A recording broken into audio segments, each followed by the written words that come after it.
Olá, gente, sejam muito bem-vindos. Mais um encontro nosso, a nossa sala de leitura de número 303, seguindo assim com o nosso plano de leitura bíblica anual. Nós estamos lendo o livro do profeta Oséias e hoje nós vamos ler a partir do capítulo 2. Então, deixe aí a sua Bíblia aberta, Oséias capítulo 2, e a gente segue com a leitura. Vamos fazer uma oração.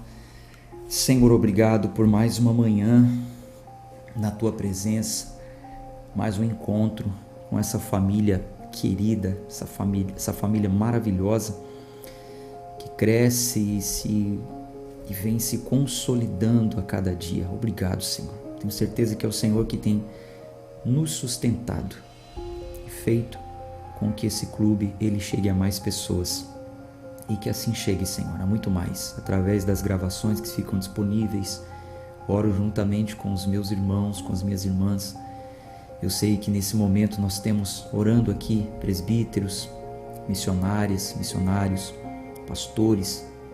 Chegou ao meu conhecimento que até bispo de outras denominações às vezes entram aqui para acompanhar um capítulo que é indicado por um membro da igreja. Enfim, isso é muito bom.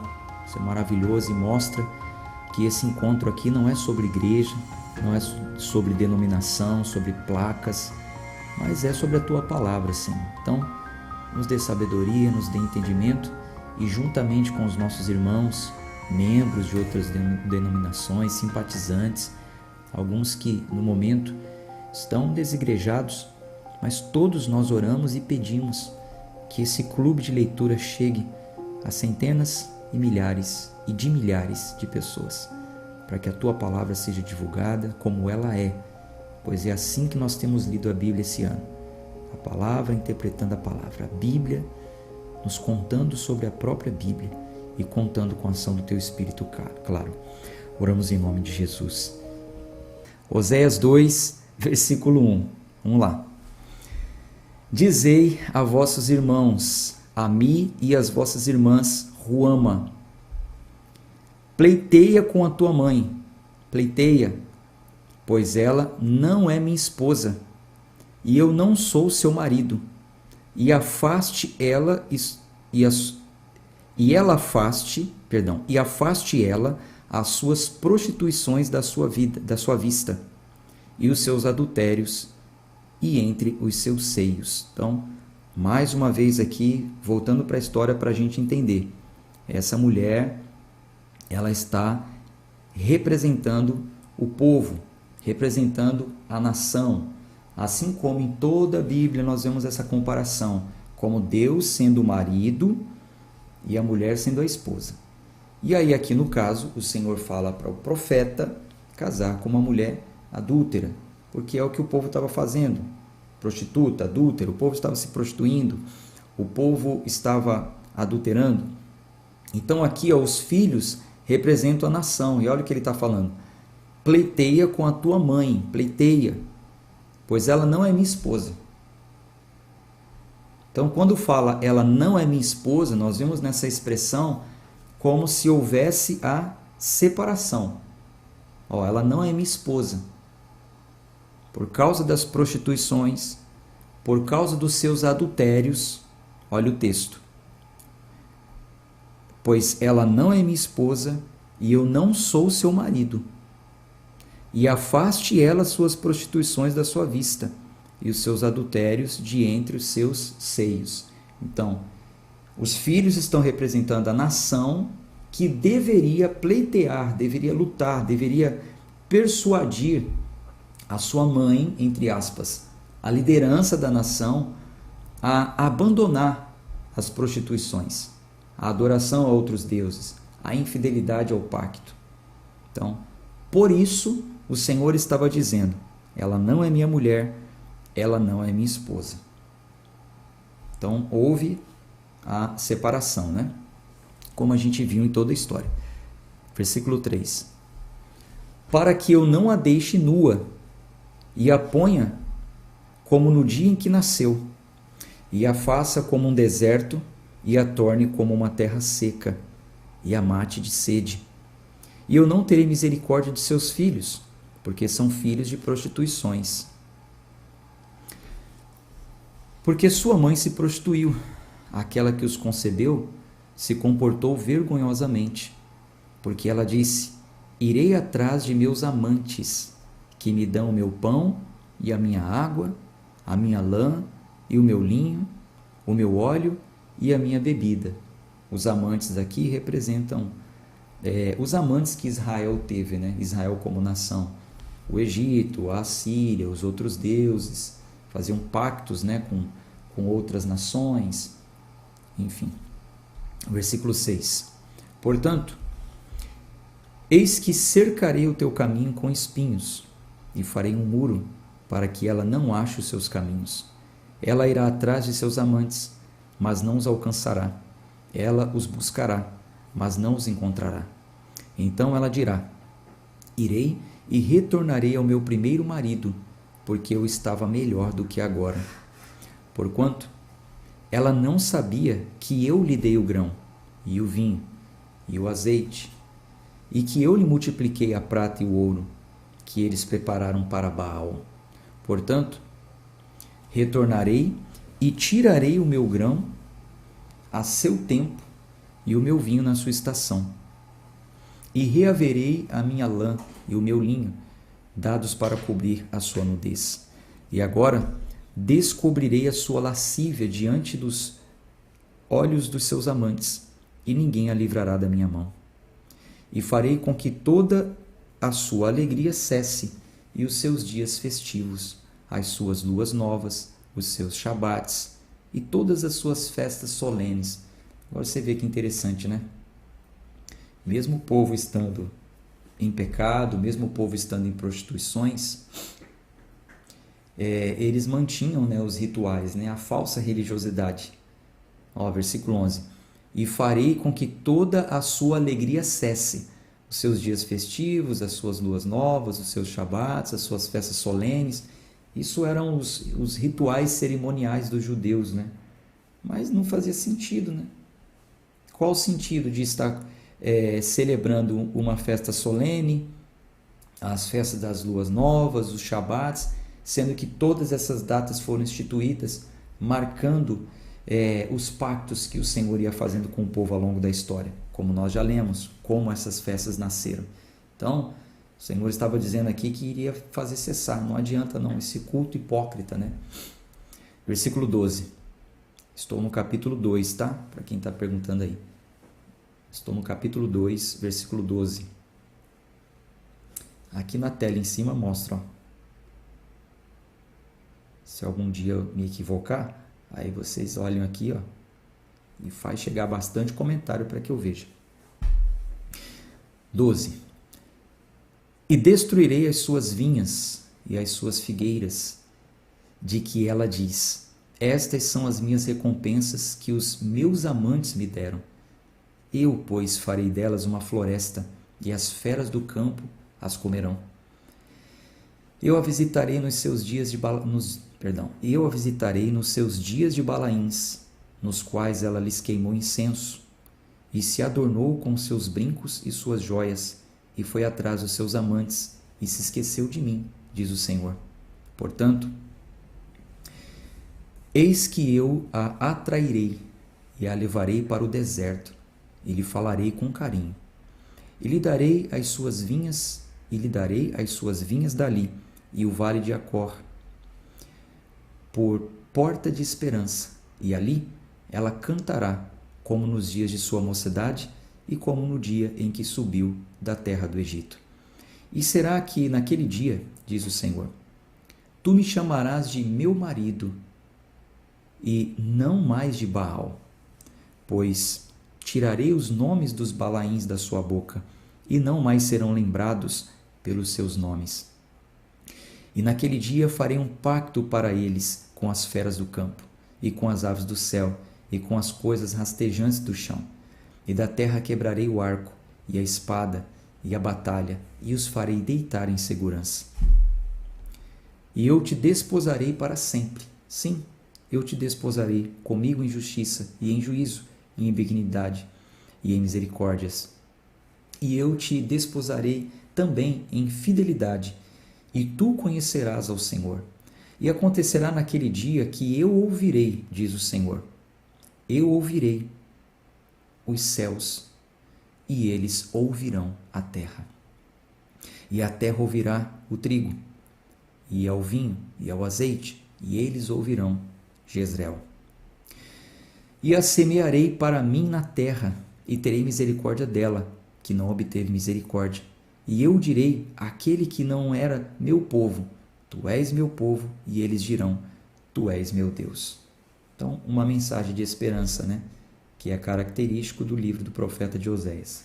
Como nós falamos ontem, na visão panorâmica, né? Anuncia o pecado, dá instruções, anuncia uma mensagem de esperança e juízo. Oséias 3, agora sim, né?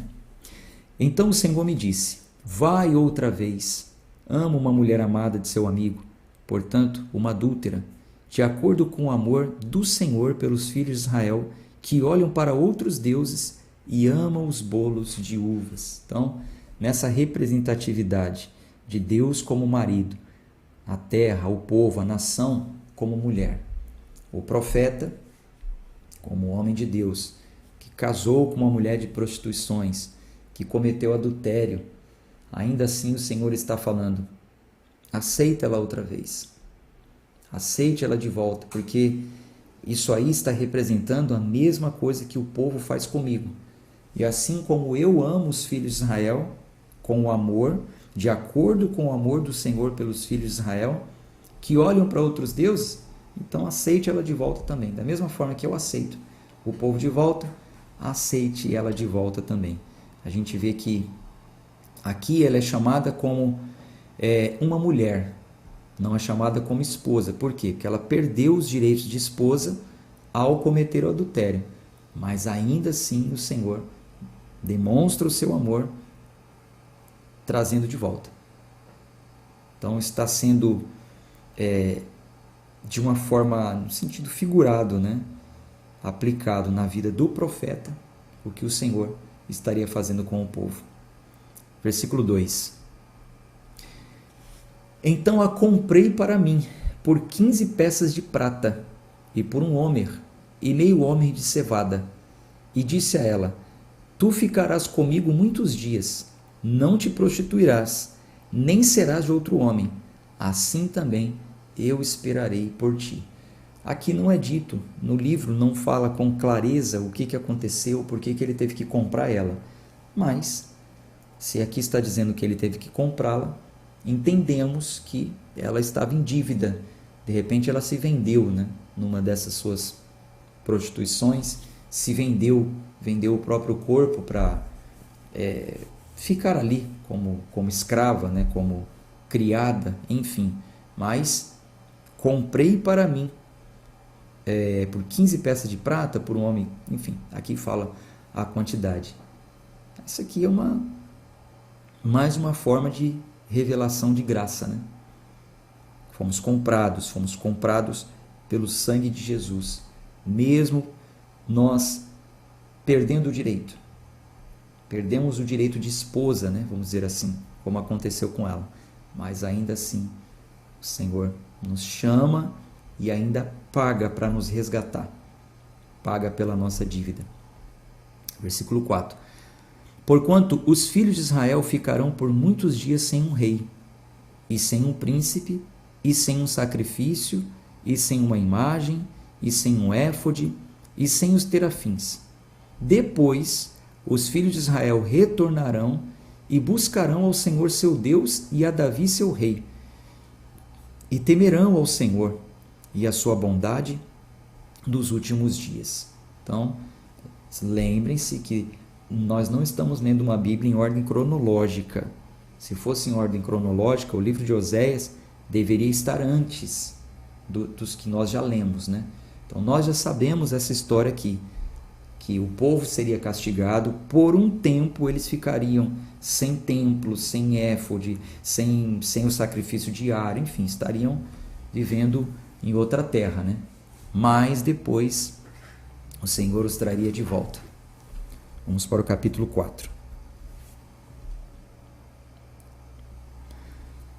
Ouve a palavra do Senhor, vós filhos de Israel, pois o Senhor tem uma controvérsia com os habitantes da terra, porque não há verdade nem misericórdia, nem conhecimento de Deus na terra. Quando juram, mentem, matam e roubam e cometem adultério. Eles cometem violência e o sangue toca sangue. Por isso, a terra se lamentará e todos os que nela habitam desfalecerão com os animais do campo e com as aves do céu. Sim, e também os peixes do mar serão tirados. Todavia, ninguém contenda, nem reprove o outro, pois o teu povo é como os que contendem com o sacerdote. Por isso, cairás de dia, e o castigo, por isso cairás de dia, e o profeta também cairá contigo de noite, e destruirei a tua mãe. O meu povo é destruído por falta de conhecimento, porque tu rejeitaste o conhecimento. Também eu te rejeitarei, para que tu não sejas sacerdote diante de mim, visto que te esquecestes da lei do teu Deus. Também eu me esquecerei de teus filhos. Então, olha só que interessante esse versículo aqui, ó. Eu nem tinha grifado, mas deixe grifado aí na sua Bíblia. É muito conhecido, é muito falado esse versículo. Deixa eu até fazer aqui uma nota para eu colocar no PDF para vocês depois.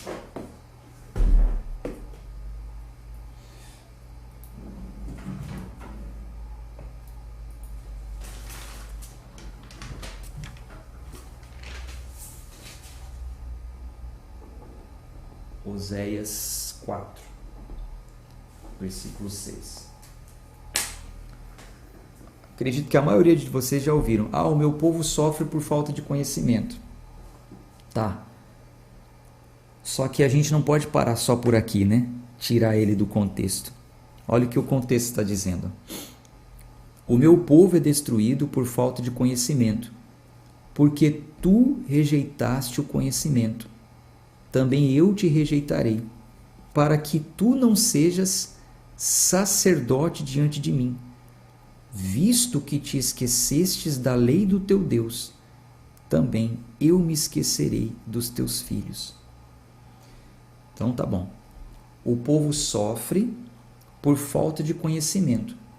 Mas por que estava faltando o conhecimento? O texto é claro. Você vê que antes ele vem reprovando aqui, toda a terra, há uma controvérsia, o povo mata, mente, rouba, comete adultério, violência, tal, certo?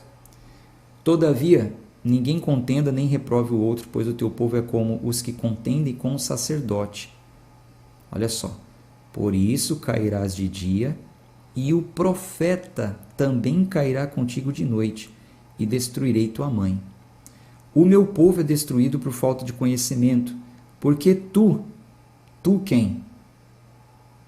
Tu quem? O profeta queria cair também, porque tu rejeitaste o conhecimento, também eu te rejeitarei, para que tu quem? Não sejas, sacerdote diante de mim, visto que te esqueceste da lei do teu Deus, também eu me esquecerei dos teus filhos. Então, a profecia aqui é contra o profeta, é contra a liderança daquele tempo. Então, Oséias estava falando, o povo vai cair, mas o profeta também vai cair, para que não seja mais como sacerdote diante do povo. O profeta representa a liderança, tá? A liderança espiritual daquele tempo. O povo está sofrendo por falta de conhecimento. Mas por que o povo não tinha conhecimento? Porque tu rejeitaste o conhecimento. Também eu te rejeitarei, para que tu não sejas sacerdote diante de mim. Visto que te esqueceste da lei do teu Deus, também eu me esquecerei dos teus filhos. A culpa era do sacerdote. A culpa era do sacerdote. Não estamos isentando, a Bíblia não está isentando o povo. Nos capítulos anteriores nós vemos que o povo deveria pleitear contra a liderança, como nós vemos lá no capítulo 3, estão se prostituindo, estão adulterando, pleiteia, repreende, exorta. O povo também estava errado, mas nós vemos aqui no capítulo 4 que o povo sofria por falta de conhecimento, porque a liderança estava rejeitando o conhecimento, rejeitando a lei, se esquecendo da palavra. Então, é muito fácil hoje, é muito bonito hoje, e o meu compromisso aqui não é com igreja, com pastor, desculpe, bispo, quem quer que seja que esteja assistindo aí. Meu compromisso é com a palavra, tá? Então é muito fácil nós, vou me incluir agora, pastores, lideranças, falam assim, o povo sofre por falta de conhecimento. Tá, mas o pastor está buscando o conhecimento para entregar para o povo? A liderança está atenta? Está trazendo a mensagem de exortação, de correção, de ensino, de disciplina, de crescimento espiritual, de crescimento na graça, através do pleno conhecimento de Jesus Cristo?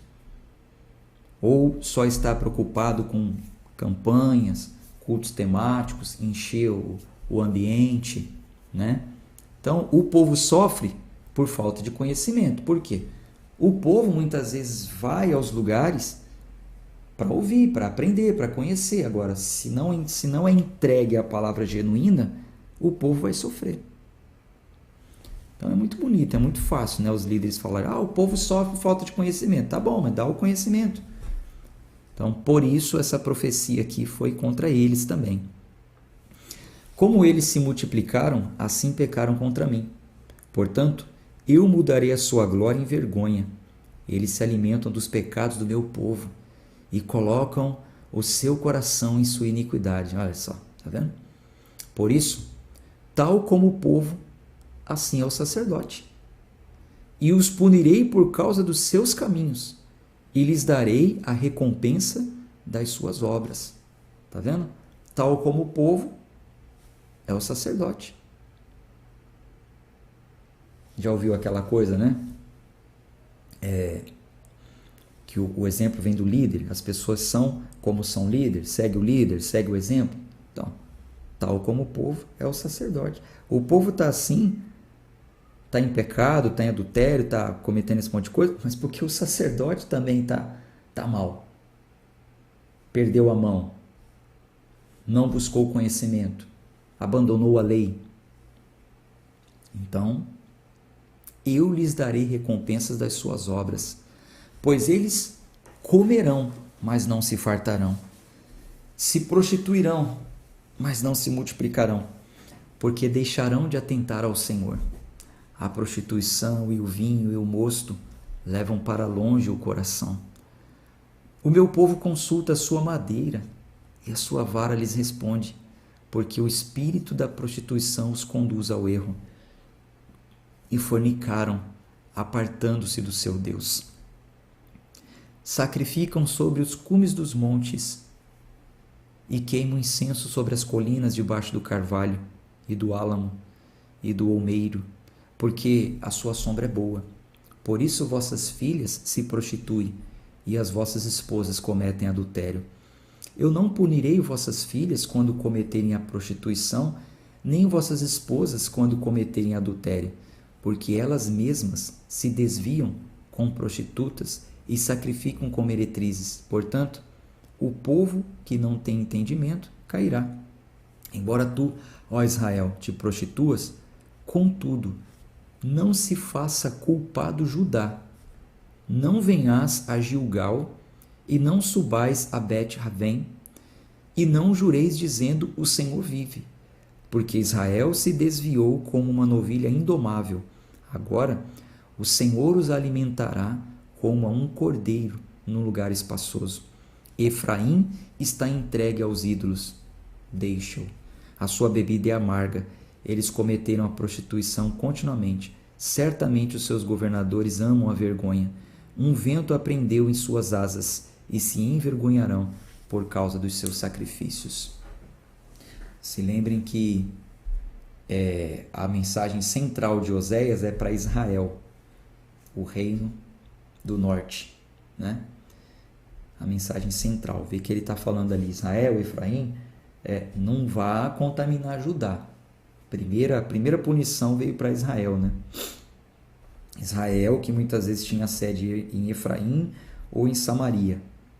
O primeiro ataque foi lá. O segundo ataque foi... As primeiras pessoas exiladas vieram de Israel, depois de Judá. Oséias capítulo 5. Ouve isto, ó sacerdotes, e escutai, ó casa de Israel, e dai ouvidos, ó casa do rei, porque este juízo é para vós, porquanto fostes armadilha para Mispa, e rede estendida sobre o Tabor. E os revoltados se aprofundaram na matança, embora eu tenha disciplinado todos eles. Eu conheço Efraim, e Israel não está escondido de mim, pois agora, ó Efraim, cometeste prostituição, e Israel está contaminado. Eles não condenarão as suas ações a fim de voltarem para o seu Deus, porque o espírito das prostituições está no meio deles e não conhecem o Senhor. O orgulho de Israel testificará no seu rosto. Portanto, Israel e Efraim cairão em sua iniquidade, e Judá cairá juntamente com eles. Então, a mensagem central era para Israel, mas é claro que não isentou Judá, né? Como a gente já falou lá na visão panorâmica. Então, irão com os seus rebanhos e com o seu gado para buscarem ao Senhor, mas não o acharão. Ele se retirou deles.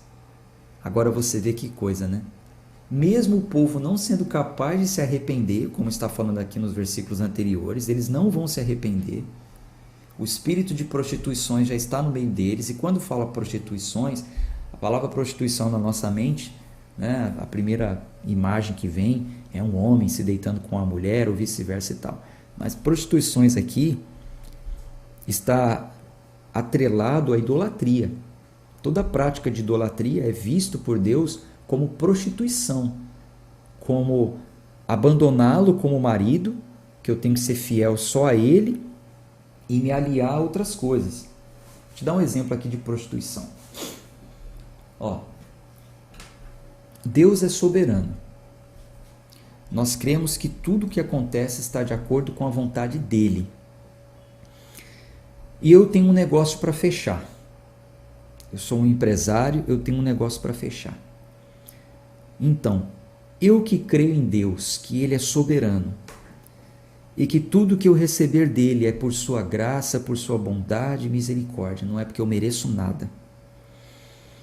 Então, eu faço a minha oração, entrego na mão do Senhor, creio no seu agir e vai ser feito conforme a sua vontade.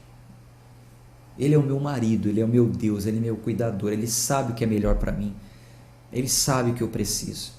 E por gratidão, Ele tem visto que eu sempre retribuo, pratico obras de justiça, não para receber algo, mas porque é justo que eu faça por já ter recebido.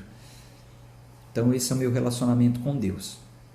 Vou a esse negócio, vou participar de uma reunião, creio e vai ser feita a vontade dele. Pronto. Isso aí é atribuir a ele toda a honra e toda a glória. Deu certo? Glória a Deus. Maravilha. Não deu? Não era da vontade de Deus. Vamos em frente. Olha a prática de prostituição. O espírito de prostituição já está no meio do povo. Já está muita gente ambiciosa, gananciosa, que não crê em Deus de forma limpa, pura e genuína. Então, ela está para fazer um negócio, para fechar um negócio, para assinar um contrato. E aí, ela ouve as seguintes propostas. Olha, você que está para fechar um negócio, você está para fechar um contrato, eu tenho aqui uma caneta ungida, uma caneta consagrada. Essa caneta aqui, ela veio de Israel. Essa caneta, ela foi consagrada no monte, 3 horas da manhã. Eu vou pegar o azeite aqui, aí unge. Está ungida. Você vai com essa caneta aqui, ó. E com essa caneta você vai assinar esse grande contrato. Isso se chama prostituição. Prática de adultério, idolatria. Eu estou tirando a soberania de Deus.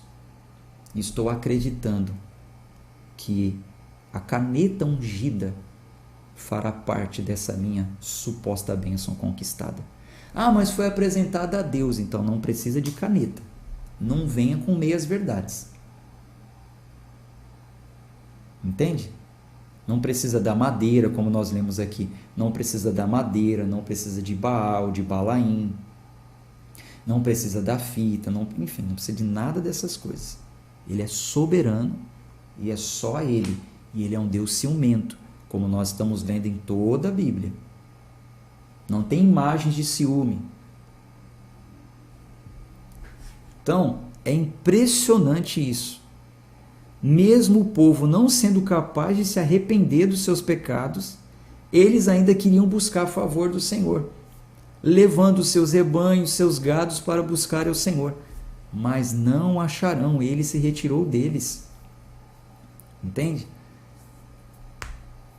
Então, hoje em dia não é diferente.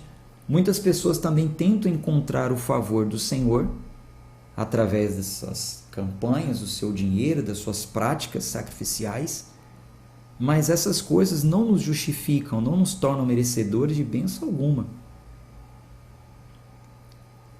O pedido que não é desprezado, conforme diz a Bíblia, é um pedido vindo de um coração quebrantado e contrito. Esse o Senhor não desprezará. É aquele discurso que o Senhor Jesus falou lá em Mateus, né? Sobre a oração do fariseu e do publicano. O fariseu batia no peito. Eu dou o dízimo, eu faço isso, eu faço aquilo, eu jejuo 3 vezes. Né? O publicano não tinha nem coragem de levantar a cabeça. Dizia, Senhor, eu não mereço nada. Jesus falou, qual dos dois foi justificado? Versículo 7. Eles se portaram contra o Senhor aleivosamente, porque geraram filhos estranhos. Agora, em um só mês, os devorará com suas porções. Tocai a buzina em Gibeá e a trombeta em Ramá. Gritai altamente em Bet-Raven. Depois de ti, ó Benjamim, Efraim será assolada no dia do castigo. Entre as tribos de Israel manifestei o que certamente acontecerá. Os príncipes de Judá foram como os que mudam os limites. Derramei, portanto, a minha ira sobre eles como água. Efraim está oprimido e quebrantado no juízo, porque voluntariamente andou após o mandamento. Portanto, serei para com Efraim como a traça, e para com a casa de Judá como a podridão. Quando Efraim viu a sua enfermidade e Judá viu a sua chaga, subiu então Efraim à Síria e enviou ao rei Jarebe, mas ele não pôde vos sarar, nem curar a vossa chaga. Porque serei para Efraim como um leão, e como um leãozinho para a casa de Judá. Eu o despedaçarei, irei embora, arrebatarei, e ninguém o livrará.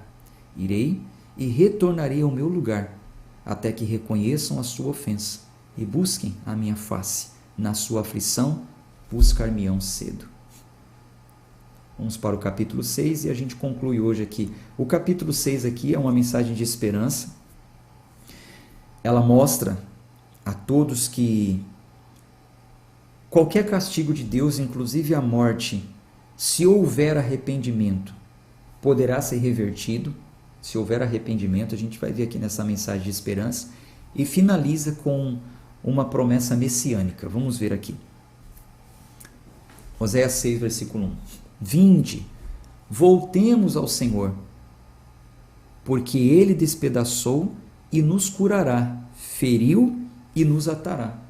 Então, isso aqui é um convite de graça, é um convite a se voltar ao Senhor. Versículo 2. Após 2 dias nos dará vida, ao 3º dia nos ressuscitará, e viveremos em sua presença. Olha que coisa gloriosa, né? Você vê que a profecia dizia isso, que ao 3º dia nos ressuscitará.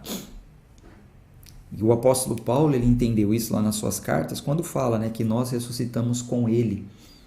Inclusive, lá em, deixa eu ver aqui, 1 Coríntios, primeira carta aos Coríntios, Primeira carta aos Coríntios, capítulo 15, fala exatamente assim, e foi sepultado e que ele ressuscitou ao terceiro dia, de acordo com as Escrituras. Certo? Então, as Escrituras já diziam que seria assim. Oséias, capítulo 6, versículo 2. Vinde, voltemos ao Senhor, porque Ele despedaçou e nos curará, feriu e nos atará. Após 2 dias nos dará vida, e ao terceiro dia nos ressuscitará, e viveremos em sua presença. Então, Jesus ele poderia ter ressuscitado no mesmo dia, ou não? Jesus poderia ter ressuscitado no sábado, ou não? Jesus poderia ter ressuscitado no 4º dia. Lázaro já estava morto há 4 dias.